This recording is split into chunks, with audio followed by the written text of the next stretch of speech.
Merci. Et, je voudrais remercier Alain Soupon pour l'invitation d'être ici.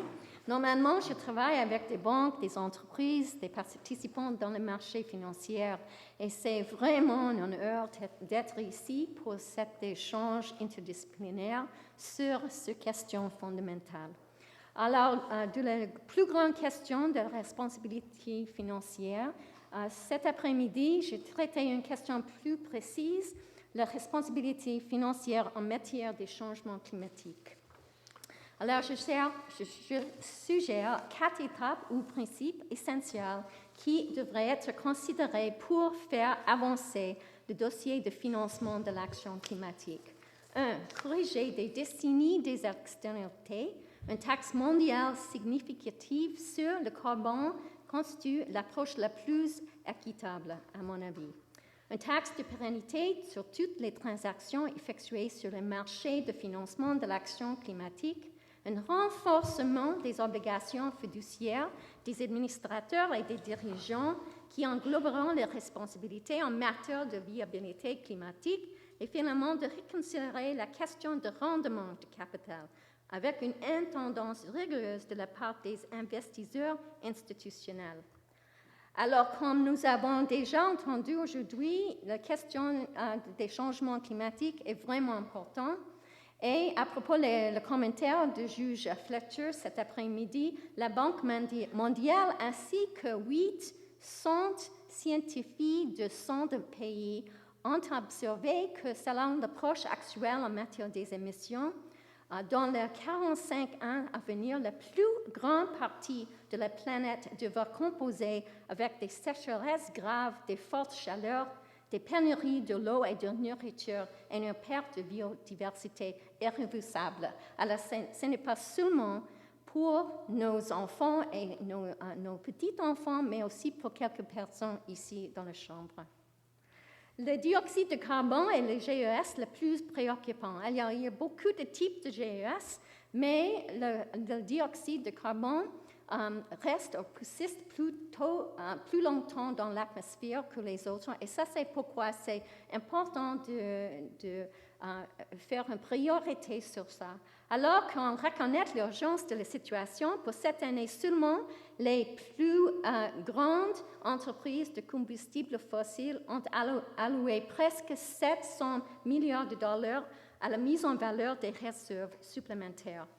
Alors, on sait, je pense qu'il y a un grand consensus sur les étapes qui sont nécessaires pour la carbone neutralité, la décarbonisation de l'électricité, le passage à l'énergie propre, moins de déchets dans tous les secteurs et l'amélioration des puits de carbone naturels.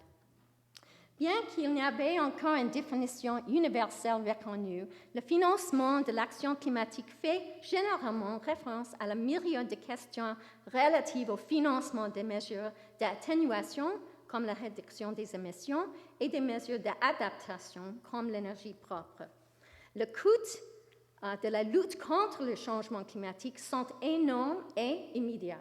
L'Agence internationale de l'énergie estime qu'il faudra investir $1 billion supplémentaires par année en énergie propre pour avoir le moindre espoir de limiter le réchauffement planétaire à 2 degrés. Le débat sur le financement d'actions climatiques est limité dans son cadre, s'appuyant essentiellement sur les marchés de capitaux pour financer les changements, sans prendre en compte les problèmes systématiques associés aux aspects spéculatifs du marché. Les discussions en matière de responsabilité financière sous-estiment le rôle des entreprises à l'origine des problèmes climatiques lorsqu'elles ont externalisé les effets environnementaux négatifs de leurs activités. Ma présentation suggère que nous réorientions la discussion en mettant l'accent sur la prise de responsabilité financière en matière de changement climatique et en intégrant les notions d'équité, de pérennité, d'intérêt public et de bien commun. En premier lieu, pour corriger des décennies d'externalités, il est essentiel que les gouvernements négocient un accord international immédiat sur la mise en œuvre d'une taxe mondiale rigoureuse sur le carbone. Une taxe qui soit suffisamment uniforme partout dans le monde pour que les entreprises ne se dirigent pas vers les pays les plus laxistes, foreign shop, ou qu'elles ne puissent pas faire pression sur les gouvernements pour que la taxe ne soit pas imposée sous menace de quitter la juridiction. Dans les juridictions qui sont plus vulnérables, la taxe redonnerait les ressources générées aux personnes ou aux secteurs les plus pauvres ou ayant besoin de plus de soutien pour l'adaptation. Les entreprises ont profité de l'utilisation de combustibles fossiles et de l'intrusion dans les puits de carbone naturel, mais elles ont externalisé les coûts environnementaux. Les entreprises multinationales font faire dans plusieurs pays, on sait bien, et les profits sont systématiquement transférés à la société mère, qui peut alors se cacher derrière les personnalités juridiques distinctes de ces filiales pour laisser toute responsabilité en matière de changement climatique à l'entité du pays concerné, mais la filiale sur place n'ayant les actifs pour remédier aux dommages causés. Alors, les autorités sont les acteurs économiques. Alors, il est donc nécessaire de créer des solides incitatifs pour modifier leur comportement. Et en l'absence de dispositions contraignantes, il n'y aura pas d'amélioration dans l'évolution actuellement du changement climatique. Une taxe mondiale sur le carbone représente une mesure directe, juste et équitable pour compenser les externalités précédentes. Elle constituerait un solide incitatif, pour modifier les pratiques énergétiques. Alors, je propose deux composantes sur une taxe comme ça. La première serait une taxe pour compenser les émissions intérieures. Une telle taxe sur le carbone pourrait être considérée comme un remboursement des externalités dont ont bénéficié les entreprises dans le passé. Alors, l'argument selon lequel on ne peut pas taxer rétroactivement n'est pas particulièrement convaincant, car les sociétés savent qu'elles sont déchargées des coûts des émissions sur une période beaucoup plus longue que celle pour que laquelle je propose, disons, la taxe rétrospective. La deuxième composante de la taxe mondiale serait une taxe sur les émissions actuelles et à venir, obligeant ainsi les entreprises à internaliser les coûts des émissions de leurs activités de production. Une telle taxe créerait une structure appropriée de mesures qui inciterait les entreprises à procéder à des changements fondamentaux dans leur utilisation de l'énergie. Un modeste exemple vient de mon province, de la Colombie-Britannique du Canada. La province a institué une taxe généralisée sur le carbone en 2008, payée par tous ceux qui consomment des combustibles fossiles. La taxe chiffre le prix de carbone pour encourager les entreprises et les autres à utiliser moins de combustibles fossiles et à réduire leurs émissions de GES.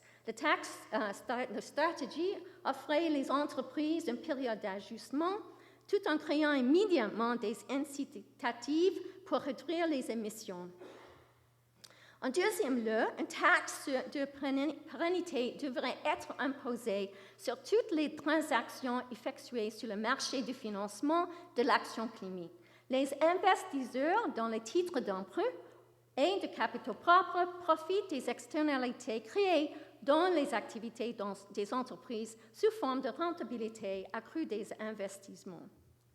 Un énorme marché a vu le jour au cours de ces 10 dernières années avec, en outre, la prolifération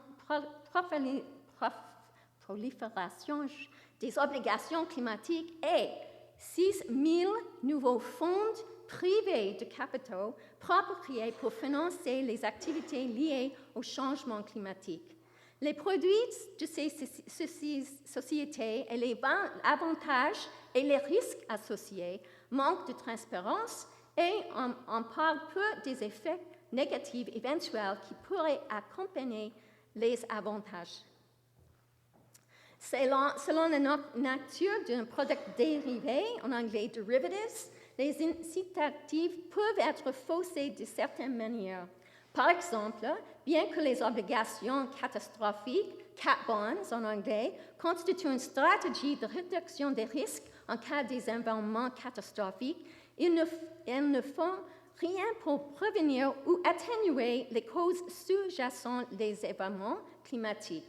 On parle sur les résultats, mais pas sur la prévention ou l'atténuation. Dans l'ensemble, ils ne couvrent pas les pays du Global South. Il y a également des risques moraux qui y sont associés. Les obligations catastrophiques ont souvent des clauses qui limitent strictement la nature et le lieu de la catastrophe qui sont couverts. Par exemple, dans le cas de tremblement et tsunami au Japon, des obligations catastrophiques avaient été émises sur Tokyo, qui a subi des dégâts considérables, mais les indemnisations n'ont pas été versées car le site de séisme n'était pas précisément dans la ville. Les obligations catastrophes peuvent bénéficier plus des investisseurs qu'à ceux qui cherchent à s'assurer. Le marché actuel s'élève à plus de 13 milliards de dollars avec un rendement pour les investisseurs de 60% dans 5 années. Alors, on a la situation où les personnes qui pensent qu'ils sont protégés ne sont pas protégés, mais il y a beaucoup de profits pour les investisseurs dans ces marchés. Contrairement à l'assurance, qui oblige l'acheteur à avoir un intérêt assurable, les dérivés climatiques n'exigent pas que l'acheteur ait un intérêt direct dans l'entreprise protégée, ce qui crée un marché spéculatif. Un parti peut, par exemple, acheter des swaps sur défaillance, CDS, en anglais Credit Default Swaps, pour une entreprise, par exemple, engagée dans l'adaptation climatique. Contrairement à l'assurance, le parti peut cependant acheter des multiples de valeurs sous-jacentes de l'entreprise. Si ce parti a prêté de l'argent à l'entreprise, il pourrait alors être incité à adopter un comportement qui favoriserait l'échec de cette dernière, car elle pourrait gagner plus que si l'entreprise réussissait. Les produits financiers climatiques sont complexes et encore en plein développement. Ils peuvent présenter certains avantages. Les spéculatifs du marché doivent néanmoins être tempérés pour éviter les types de défaillances systématiques qui ont eu lieu avec les produits dérivés au plus fort de la crise financière. Une taxe de pérennité sur toutes les transactions diminuerait le nombre de transactions sur le marché, les recettes pouvant être utilisées pour développer des énergies propres et des autres mesures d'adaptation. Toute finance de l'action climatique liée au marché est basée sur la réalisation des profits et favorise les stratégies d'atténuation et d'adaptation à court terme plutôt qu'à long terme afin de générer des rendements pour les investisseurs. Un autre problème vient du fait que les fonds publics utilisés pour remédier au changement climatique peuvent être assortis de conditions. Par exemple, les pays développés ont exigé comme condition de financement que les services d'eau publics des pays en développement soient privatisés. Dans ce cas, les fonds publics servent des intérêts privés plutôt que le bien commun. Le financement de l'action climatique doit être reconnu comme une responsabilité mondiale dans l'intérêt public et pour le bien commun. Au troisième lieu, les obligations fiduciaires des administrateurs et des dirigeants doivent englober leurs responsabilités en matière de viabilité. Les entreprises fonctionnent au gré des décisions des personnes vraies, qui ont l'obligation d'agir dans le meilleur intérêt de la compagnie. Mais cependant, il y a de nombreux pays, le meilleur intérêt a été interprété comme la maximisation de rendement de l'investissement des actionnaires à court terme, au détriment des efforts en matière de développement durable. Le problème s'est aggravé depuis la crise financière mondiale. Un sondage effectué la dernière année a trouvé que presque 80% des dirigeants étaient soumis à des fortes pressions pour produire des résultats financiers en moins de 2 ans, ce qui influence directement la façon dont les entreprises abordent la question des émissions. Le fait de définir le meilleur intérêt de l'entreprise comme incluant la pérennité économique, sociale et environnementale à long terme créerait une obligation positive pour les administrateurs et les dirigeants, celle de s'attaquer au changement climatique tout en les tenant responsables de tout manquement à leurs obligations. Au 4e lieu, il convient de réconcilier la question de rendement de capital et de faire valoir le concept de l'intendance rigoureuse de la part des investisseurs institutionnels. Donc, dans ce sens, je dis en anglais « forceful stewardship » de la part des investisseurs institutionnels. L'objectif des entreprises est de réaliser les profits. Et hormis l'intervention des actionnaires, elles sont plus susceptibles de s'engager dans un processus d'atténuation et d'adaptation qui pourrait réduire les profits à court terme. Mais le réchauffement de la planète a des sérieuses répercussions sur les portefeuilles de placement.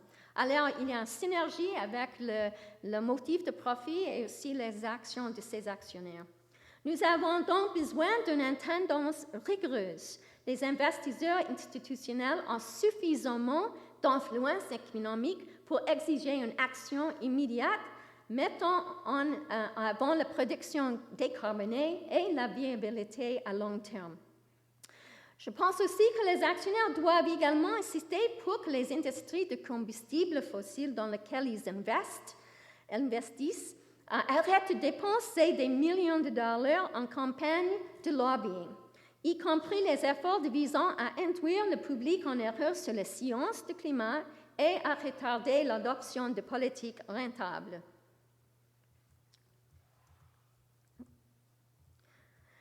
Malgré de longues négociations, les pays ne sont pas encore arrivés à se mettre d'accord sur un plan complet qui transformerait fondamentalement le schéma actuel des émissions de carbone.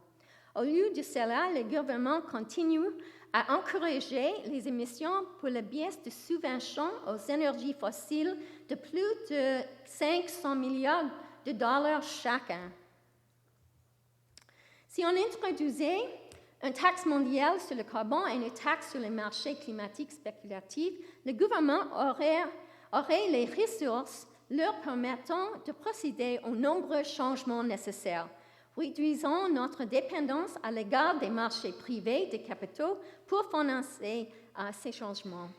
Les taxes sur le carbone rapportent déjà 7 milliards de dollars en revenus chaque année, principalement en Europe, et on estime que le revenu potentiel d'une taxe sur le carbone pourrait dépasser 1 600 milliards de dollars dans les prochaines 15 années s'il était largement mis en œuvre. Ceci crée des ressources pour aider les entreprises et les consommateurs à convertir leurs activités à l'énergie propre. La nature de le processus réglementaire et la capacité des gens ordinaires à se faire entendre lors des discussions sur le financement de l'action climatique sont notre considération importante. Les décisions sont biaisées car sur les grands intérêts économiques et les gouvernements sont à la table de discussion sur le financement de l'action climatique. Finalement, les gouvernements doivent faire l'intérêt public et de bien commun leur plus haute priorité. Ils ne devraient utiliser les marchés financiers que dans la mesure où ils peuvent éviter ou réduire leurs aspects spéculatifs et devenir une force positive dans l'élaboration des politiques sur le changement climatique. Merci.